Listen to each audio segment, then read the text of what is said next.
Hello YouTube, it's DasGregor, and Happy New Year! For some of you it's already 2020, a few of us it's still 2019 for a few more hours. I wanted to do one more video before the end of 2019. Put another count of videos as poorly as I have done for this year. Hopefully 2020 will be a better year for me. For the last couple of weeks I have been working with Docker.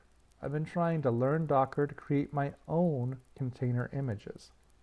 Now, this is not a tutorial. This is not about how to do something in best practices. If anything, this is someone who just finally started looking at doing this for himself less than 2 weeks ago. And I just wanted to share a few of the things that I've run across. Some of the stuff that I've been successful at, some of the stuff that I have failed at. And hopefully maybe someone looks at this and says, wow, that's kind of neat, and they want to do their own thing. Or they look at it and say, that's one way to use Gentoo. So one of the first things that I tried to do when I went to run Docker was set up my Gentoo platform to run Docker. And I very quickly realized this was not going to be as easy as I thought it would be. I'll show you in a little bit from what the Gentoo Docker wiki site says. Needless to say, after looking at all of the steps it was going to require just to install Docker, I said no thank you, not right now. I want to get my feet wet. I don't want to reconfigure my entire system kernel just so I can run Docker. So to make things simple, I created myself a little Ubuntu server in VirtualBox. I was shelling into it to do most everything from command line interface, since I'd prefer to do that. I ran into a few problems with the Docker Hub and had to install a small GUI just so that I could set up some things inside of there. Now I probably could have done it somewhere else, but it worked. And then I kind of felt like sometimes it was a little bit easier to do some of my testing inside of my VirtualBox with that small XFCE desktop, and then do the rest of the programming and things in the command line interface. So let's go into my VirtualBox here. Here we are. I've got a few tabs already open so we can talk about stuff.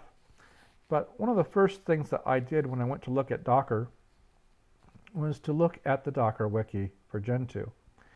And you will see in the installation there is something for the kernel. Well, sometimes there is a little bit of kernel that you need to do. Now, this says here, these kernel features must be enabled manually. Okay, well, that's normal. So let's see what they are. And then I started looking at this, and it's like, oh, uh-huh,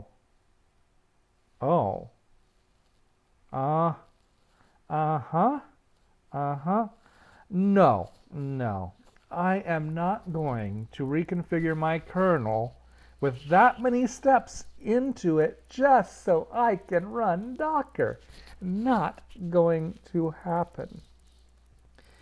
So I built this little Ubuntu server. I did a quick apt update, apt install. Docker was there within 3 seconds, running, functioning, and working. This other method probably would have taken me hours, at least 30 to 40 minutes just to do these updates and verify I didn't screw something up.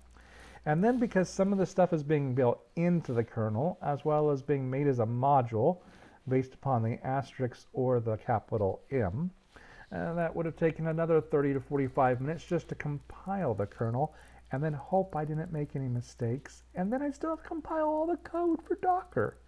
No, that's just silly talk.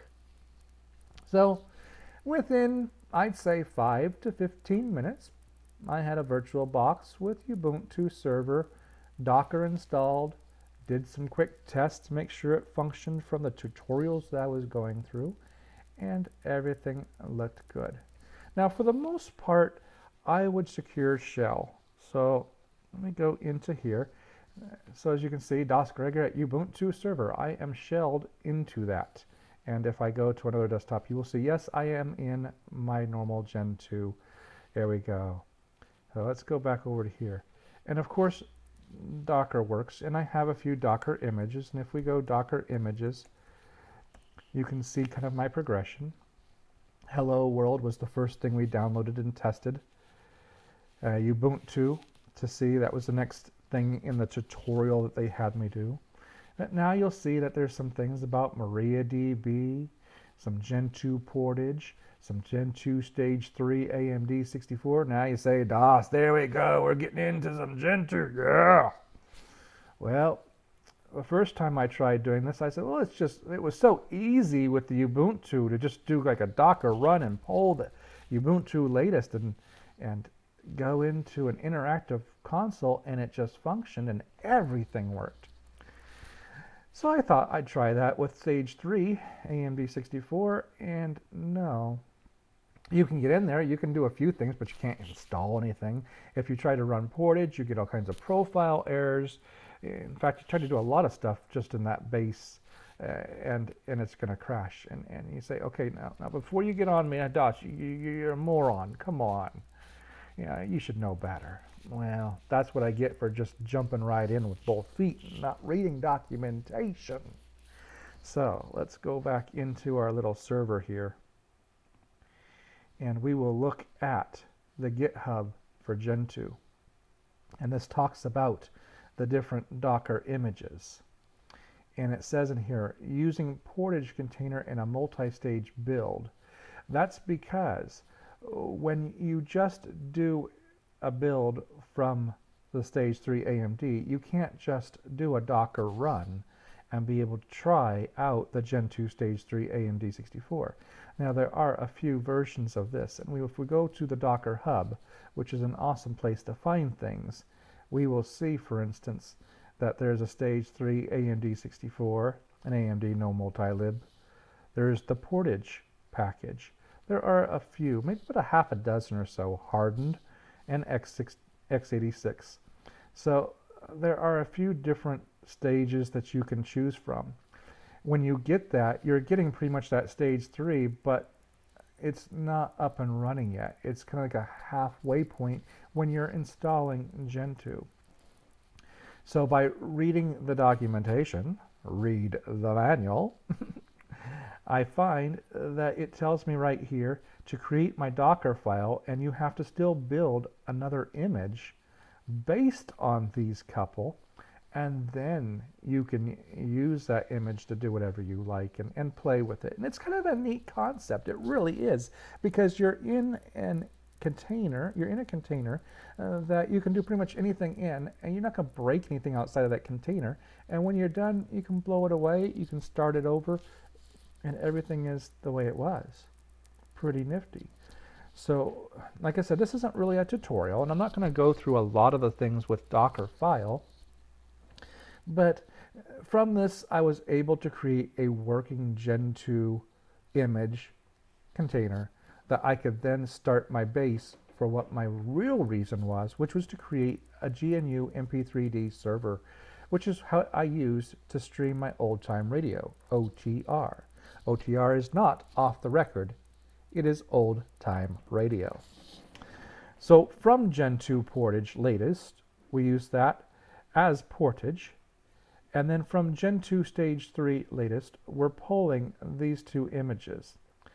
And then we're copying from portage, which we set up from right here, into our stage here, the var database or repos Gentoo. And these are some of the errors that I was getting initially when I just tried to run this right without anything else and to try to do some merge. And once you do that, and you let it sit there and bubble and toil and trouble all that time, you then have at least somewhat of a better working system. And then it says here you can run these commands if you wanted to install things into your image. Well, I just wanted a basic Gentoo build that we could try out. And if we go back into my command line interface and we open up now, and I have one running, we can go docker exec-ti because I have it running in the background. We can go into it. If we do an ls, you can see we've got the system settings there. And if we did any merge, you can see that we actually have a functioning emerge, and if we searched for it, something like GNU MP3D, you would see that it was there. And if we did an emerge -av GNU MP3D, that it would look for items, and it's just like being in Gentoo. I mean, you can pretty much do everything you wanted to do at the command line interface, and it would function. I'm just going to say no for now. I just want to use that as an example. You see, this is the name of our container. We are at root, and it is a functioning working container. It's pretty neat. You can check this out. You can also do, of course, the same thing with other versions of Linux, such as Ubuntu is the demo that they teach you in a lot of the instruction courses. Now, if we exit out of here, we will be back into the Ubuntu server. And if we look at our Docker images again, you will see that the portage file system is 220 megabytes. You will see that the stage 3 AMD 64 is 1.21 gigabytes. That is pretty large. Now, because I wanted to create a GNU MP3D audio streaming server, and I know that the GNU MP3D software is still a package within Gentoo, I was able then to create my own DasGregor Gentoo, and then from there add in everything to create then my DasGregor GNU MP3D server, and everything works and functions in there. But a problem that I didn't like was that once you created that Gentoo setup, you ended up with a 1.43 gigabyte image. And on top of that, well, GNU MP3D, it's so small, it's not going to take up much. But it's still a 1.43 gig image just to run with a container, which is a lot of overhead that you don't need. So doing a little bit more research, I found that if I used Alpine as a base instead of Gentoo, then I was able to take a 5.59 meg distribution of Linux, and after putting in Perl, which is what GNU MP3D needs, and the software for GNU MP3D, that brought up my image file now to 228 megs. Well, 228 megs is a much better file size. They both run the same. There's no lag or deficiency because one is larger than the other. However, you're using up so much less space. Well, while Gentoo is a really neat container system to use to kind of play in and jump into with Docker, it's not going to be pretty practical for creating my own Docker images. So there's a few things I've learned with that. And just to kind of show you what my GNU MP3D server is, I've got it running in the server here. And if we go to the IP address of this particular system for that, it should pull up. If I run that, there's my DasGregor streaming OTR, and there are all my shows. And if I go to my shows, you can say, for instance, if we go to Adventures by Morris, you'll see that here are all the shows I have by Adventures by Morris. And then if I clicked on one of these, they would play and stream, and I can access that from everywhere if I set up my ports right and have it all configured proper for internet access. Right now, of course, it's all closed. It's all just within this server. Nothing's really going to function outside of this server. But it is a neat tool that I have loved over the years to be able to stream my old-time radio. And unfortunately, I believe development on GNU MP3D was stopped back in 2007. And that tells you how long I've been using it, because I've been using it a lot longer than 2007. I've not found anything else that does what I want it to do to be able to reach the hundreds and hundreds of gigs of old-time radio that I have collected over a couple of decades. It just does a great job. Yeah. I would love to find a newer tool, maybe something that's a little bit more secure, but right now it does what it does. And that's a good example of why I want to run it within a Docker container that will protect the data and protect the server. And if anything goes wrong, all I have to do is just throw the server image back on there for that, and it just works.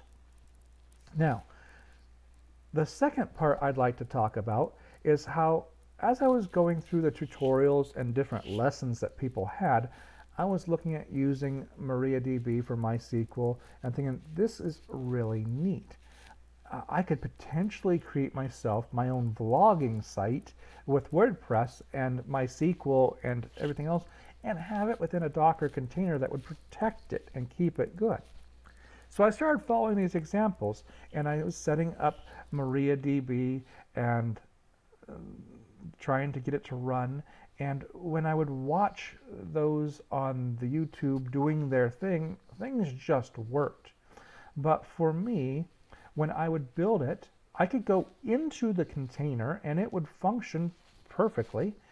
But when I would try to access it outside of the container, I had some really weird things. Now, I've gone ahead and set up phpMyAdmin, and I wanted to show you what was happening. If I went to the server, because I already have this particular container running, and if I went to 10.10.3306, and I just threw in the goofy super secret password there, and I said, oh, it went to the wrong thing. It went to the one I wanted to show you that does work. Of course it would do that to me. Let's see if we can close that window, reopen it, go back to 10.17. That's what happens when you test things and then,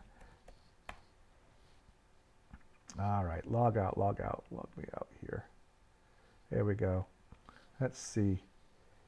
I want 180. This should fail.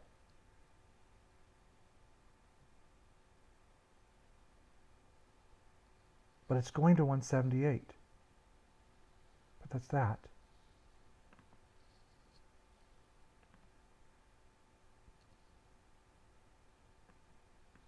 All right, now I am very confused. 10.10.1.17. I have another server running.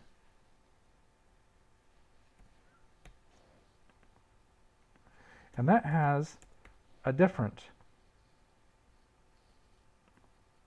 settings. And this is working.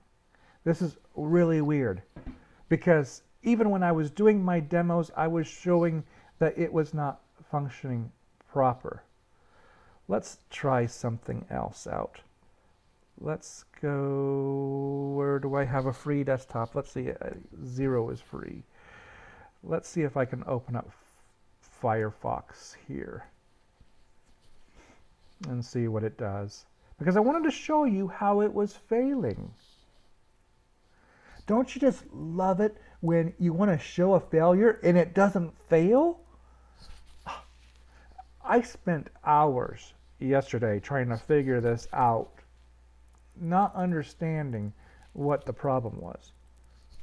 And I could not get it to work. Now all of a sudden I'm connecting to it with the way this is doing this. So let's go to here. Now I have my PHP working, so, and it's at, let's see here, 10.10.1.178 on port 8080. That's actually going to another system I have elsewhere that I did the testing on. And if I change this to 10.10.1.180, which is the Ubuntu server, on port 3306 with the root and super secret password, it's working. This is super, super crazy. Okay, and if I log out of that, well, and then I go to, say, 10.10.1.178, 3306, I put in the new password because that's a different server. It's working. And that says 178.3306. Okay. You know what? I give up. Oh, wow. I don't know now what really was my problem. I thought I had it all figured out. Okay, so this is what was happening. Inside of the VirtualBox, every time that I would try to access the MariaDB MySQL data or the settings and such, I would get connection refused. I would get timeout errors. I would get the SQL server reset 0 or expected 0 when there's a 1 or something like that.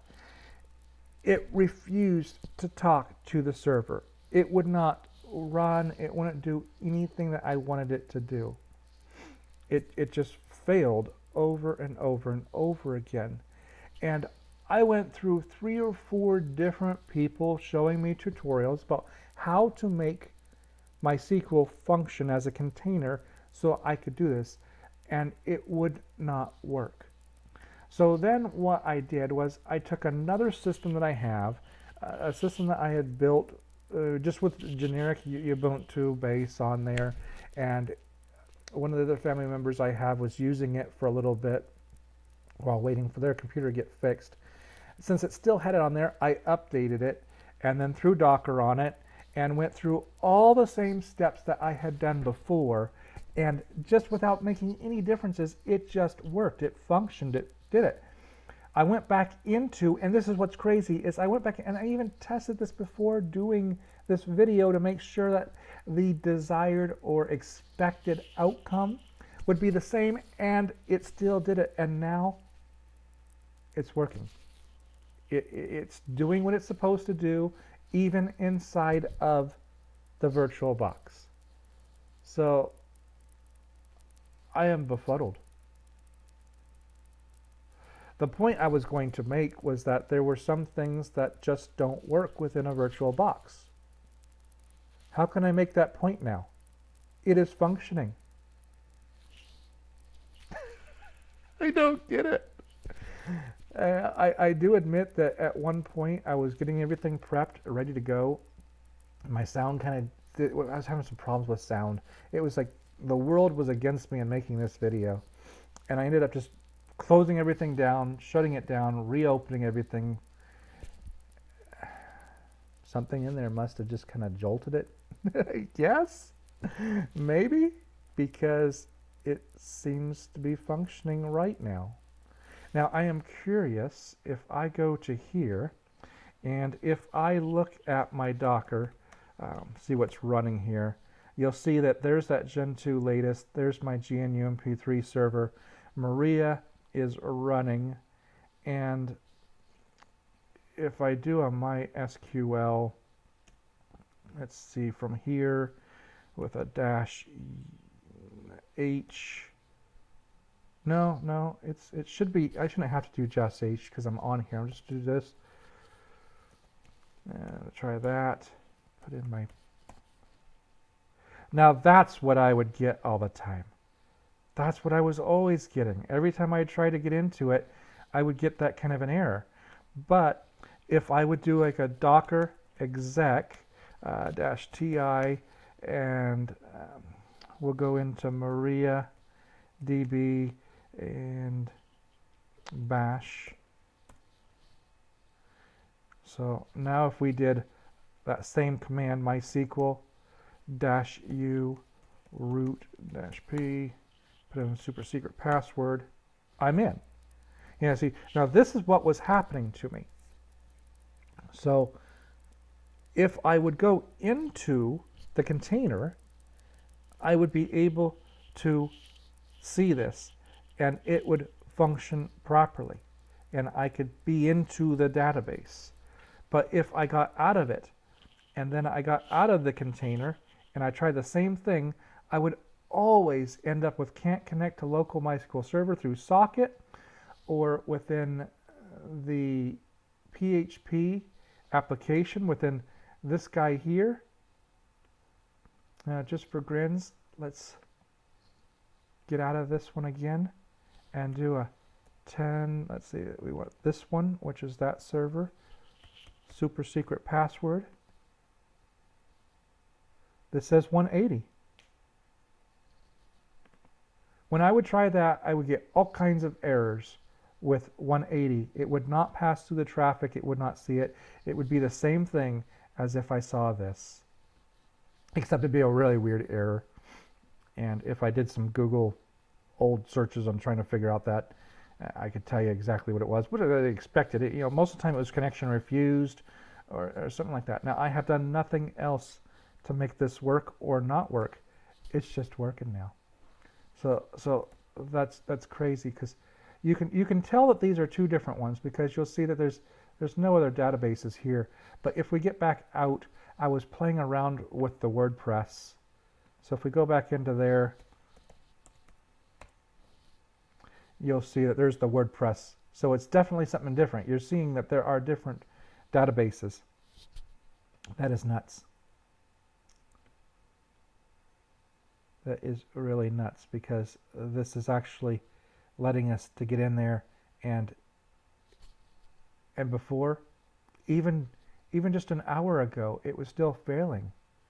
And I wanted just to use a different browser that I hadn't used, because I don't use Firefox. It's just on there, and I'd never done any of this testing there, so I wanted to make sure there was no cached problems or issues like that was causing it.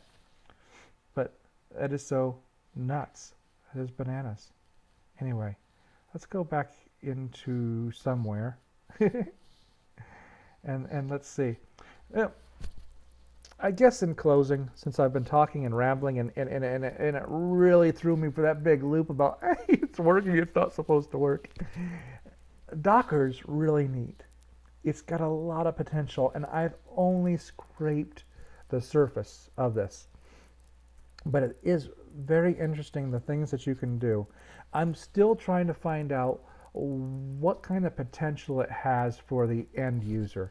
I see a great deal of potential in the corporate environment, and in my current job duties, I don't see it helping me for my workload. And I am an IT professional. I do desktop support and all that for a lot that I'm responsible for, but I'm not at that level of support that this would be useful even in the job functions I do.